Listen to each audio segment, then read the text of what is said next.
Ukrainian soldiers fleeing from the army front and from the country. This, without a doubt, has been the most repeated scene in recent months, and it might even be for years. The situation with deserters is getting more complicated and worse by the moment in Ukraine. And in fact, the key evidence doesn't even come from Russian media, but rather from Western propaganda. Of the 11 young men there were, absolutely none remained at the front right now. Let's see what happened to those recruited by the Kiev regime as volunteers.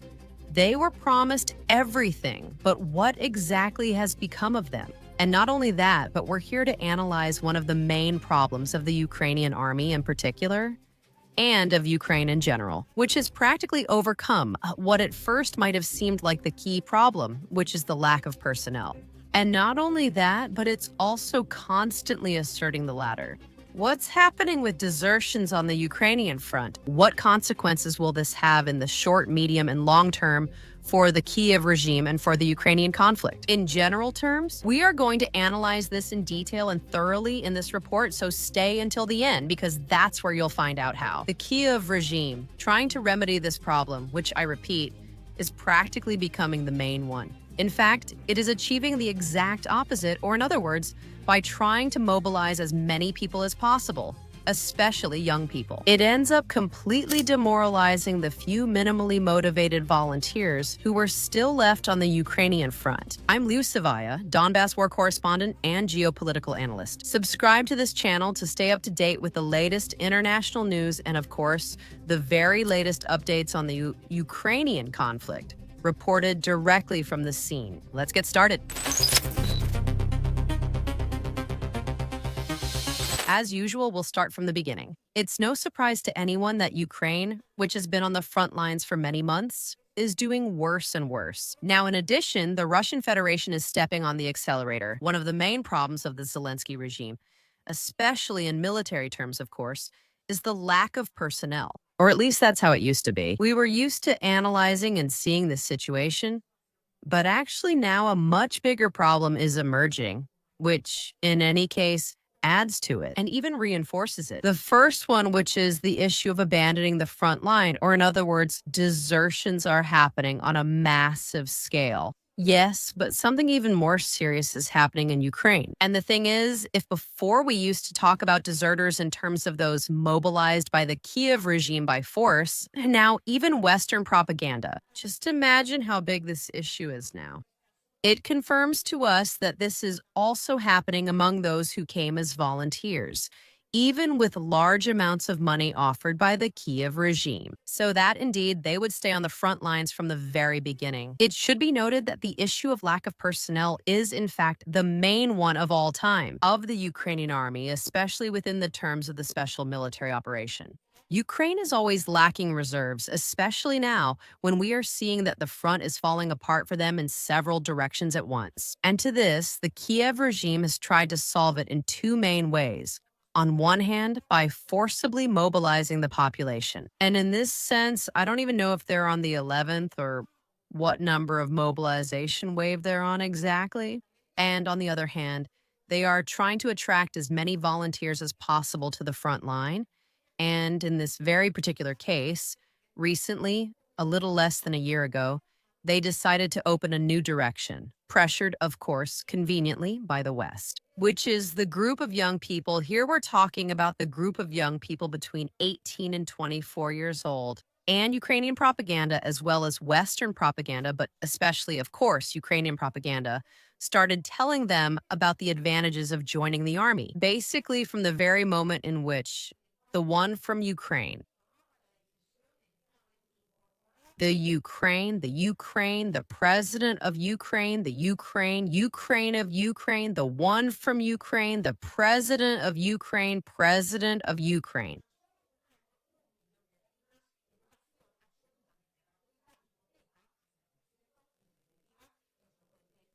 And all of this was also discussed in the meeting, and it's a great joint effort.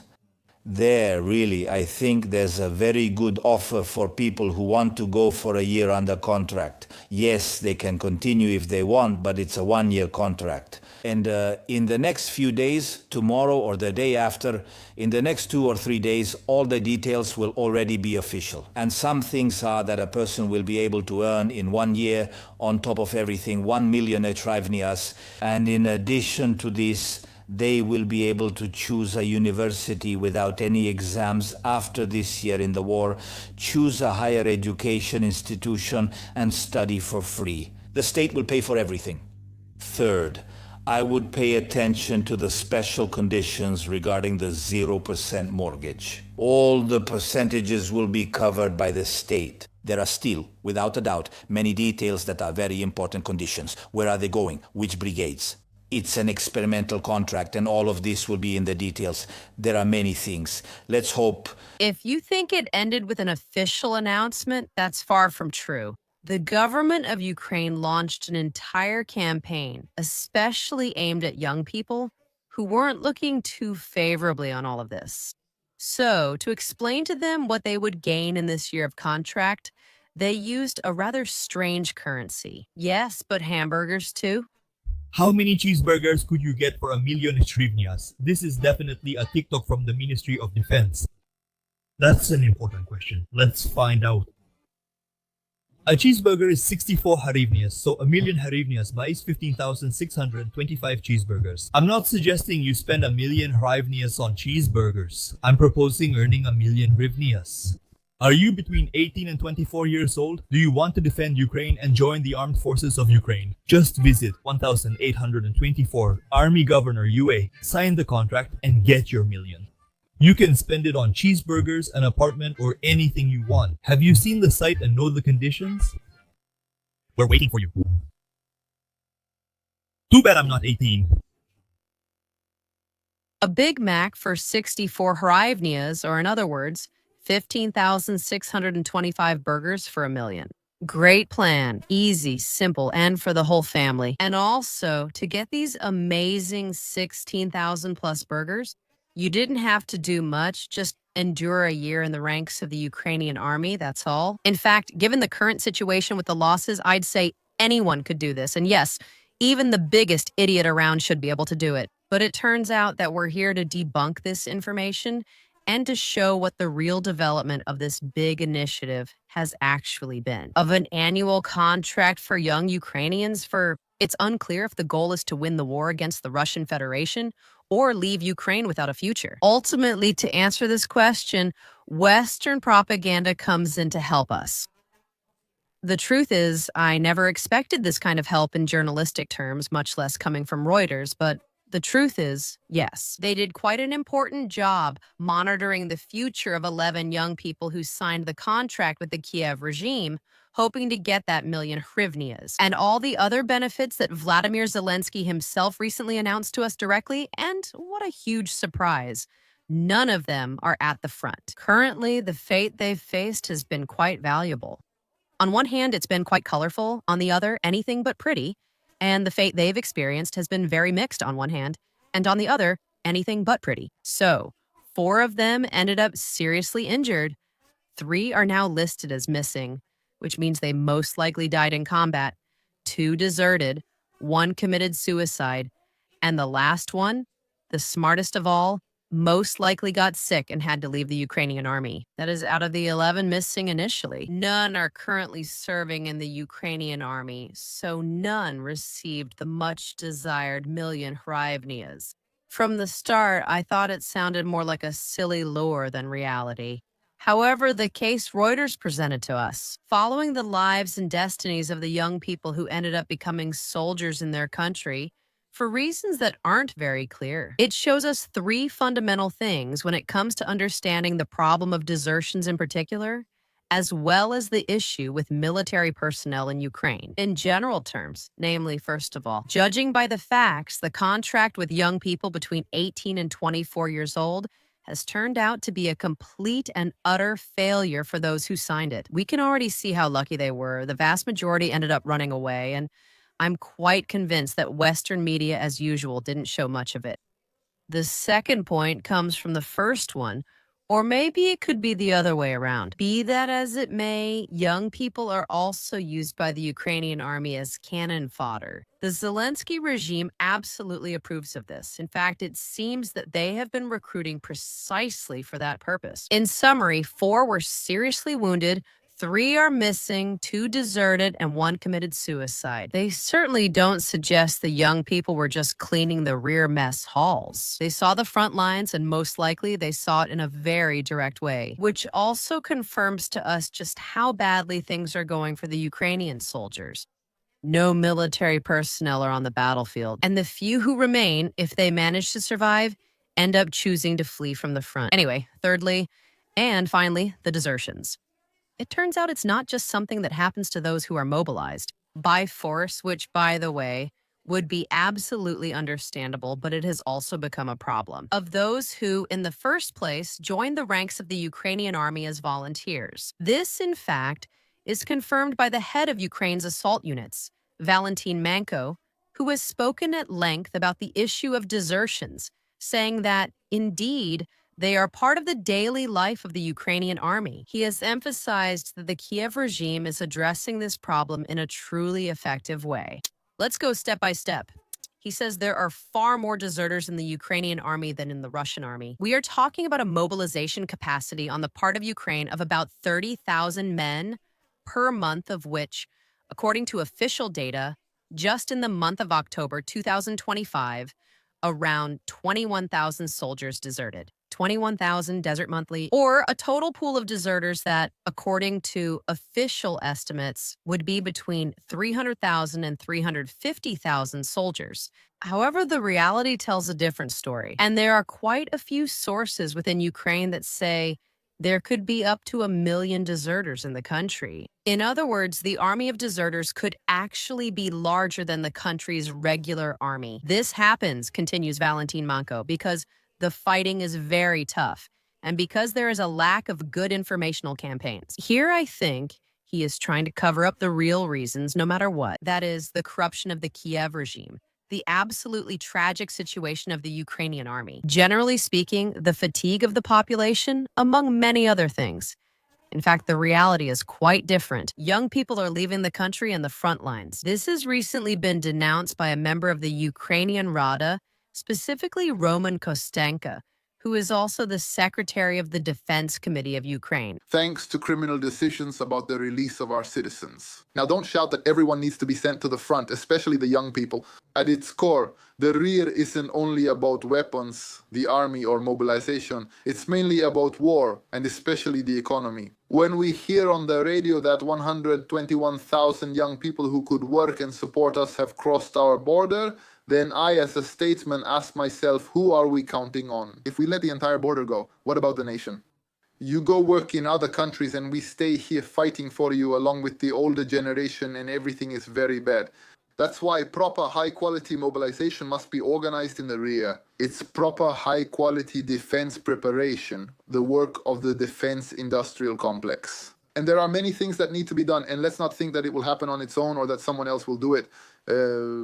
And many of these things are unpopular. So, right? Once again, the situation at the front is complicated and there is still time, and quite a significant amount, let's say, during which we can balance the situation. Because any victory can only be in our favor then and not against us. Maybe now it's possible to give up territories, and if it's in our interest, then there should be some benefit for us there. This is only under the conditions where the enemy suffers heavy losses and understands that they cannot advance further without great losses, or that they cannot advance at all. We need to create reserves for this, right?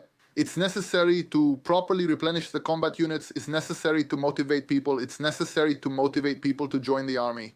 And all of this should have been done yesterday, but it's not too late yet. We can do it, and we can strike the enemy. The real reasons? I'm adding this from my own perspective. They are not only related to the extremely high intensity of the fighting, but also to the very low frequency of rotations. That is, Ukrainian military personnel spend most of their time in the trenches, and generally there's no one to replace them.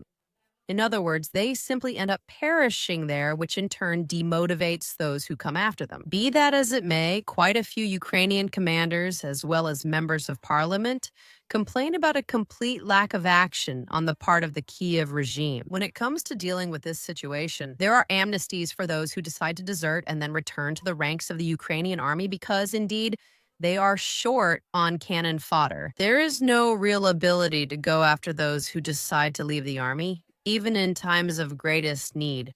There are already some completely crazy proposals in this sense, just like this soldier who, right on Ukrainian television and in broad daylight, talked about putting microchips in his own comrades. In the 21st century, even dogs are chipped to prevent them from running away. I don't get why we don't implant chips in these people to track and bring them back by global positioning system. Something has to be done, but it's not really clear what, because, in fact, Valentin Menko, that is, the head of Ukraine's assault units, is still at large. And he comes to the conclusion that, in reality, Ukraine actually does have enough reserves, which is information that I find especially surprising. I mean, they could mobilize a lot more people and could have an infinitely larger army if they weren't facing this huge problem of desertion. In theory, the extremely rapid advance of the Russian Federation troops that's happening, especially in these last few months, it's not only due to the actions of the Russian Federation's own armed forces, but largely because of the Ukrainian deserters who end up weakening their country's army even more so than the enemies do. It's not surprising, therefore, that Ukraine is trying desperately to find a solution to this problem, which is almost causing more damage to the country's army than the Russians themselves. And here, well, there are the crazy proposals, like the one we just saw about the microchips, but also some that will very likely end up being implemented, such as this proposal from the Ukrainian Rada deputy, Roman Kostenko. We need to better prepare the fighters. We need to work with the territorial defense forces. Soon our territorial defense forces will be equal to our army. This will create a separate group in society which may later make claims against those now fighting on the battlefield. Of course, there are different reasons for the CCZ, but in general, now 80% simply run away from the training centers. The country does nothing to bring them back or make them fear leaving the centers, so they fulfill their duty. Millions of draft dodgers are out there hiding and watching from the sidelines. Yes, just as you hear, we have a very serious problem with desertions because we mobilize a lot, but we're not able to train our men enough. So we're going to mobilize even more, and we're going to form these territorial defense groups, which are ultimately forcibly mobilized, meaning civilians dressed as soldiers. We're not here to waste time with too many metaphors, so I'm going to tell you in a much more direct way. Most likely, instead of trying to improve the lives and conditions of Ukrainian soldiers, what the Kiev regime is going to do is mobilize even more, especially civilians. So it doesn't matter if the paid contracts didn't work out. Whether with young people or with the elderly, we're going to resort to forced mobilization once again. Here, in fact, there's something really curious I promised you at the beginning of this video, and it's that the latter basically demotivate the former, or, well, better said, their existence. The special conditions the Kiev regime chooses to offer Group X of its population. Here, in particular, we mention the young people because these have been the most attractive conditions of all. They end up demobilizing and demotivating, first of all, both those who were forcibly mobilized and even the professional soldiers who are supposed to be the most motivated. The professional soldiers, especially the volunteers, that is, those who freely came to sign a contract with the armed forces of Ukraine, but who never encountered such generosity from the country's government. I mean, while the Zelensky regime offers young people 1 million hryvnias and who knows what else, it turns out that those who have been on the battlefield all this time not only don't have the same conditions, but many times they also had to deal with payments that arrived late or incorrectly. Sometimes they didn't arrive at all. And there were problems with commanders who tried to keep their salaries. In short, they couldn't even dream of those 15,625 much-desired hamburgers. Yes, this is exactly the case that we could, at least in Spain, describe as being worse. The cure worse than the disease? because not even the young survived at the front. And the matter itself basically helped motivate no one within the armed forces of Ukraine. The consequences for the battlefield and the special military operations development are, I believe, very clear. The most direct of all are the losses suffered by the armed forces of Ukraine, which they are now finally acknowledging. Even members of the Ukrainian Rada are being asked again about the numbers. And even so, they are probably still being quite modest when counting their losses. It's necessary to think about how to act with the citizens because 1 million people are on the front line. In the armed forces, there are more than 500,000 people. That's 200, plus the same amount makes 300. And what about the families? What happens to them because they died? Grandpa, you're mentioning such numbers now. Are you sure that's the case? So 500,000 deaths for us? I said figuratively those numbers might be even higher, for example. I'll say it again. The congressman in question seems to be stuck with the numbers of the Ukrainian army's losses, more or less around the middle of the year 2024. In other words, anyway, the problem of disappointments is definitely the order of the day in Ukraine. And indeed, it is becoming one of the main ones, and one of those that helps the Russian Federation the most when it comes to making progress here. I could overthink and draw endless conclusions, but the phrase about the 11 who were none left at the front sums it up. As of today, it sums up everything. The catastrophe is complete. And regardless of what the Kiev regime ends up doing about it or not, it will end up dragging it to the same death it has been dragging all this time. Both those forcibly mobilized and those convinced to sign a contract for 1 million kriblas.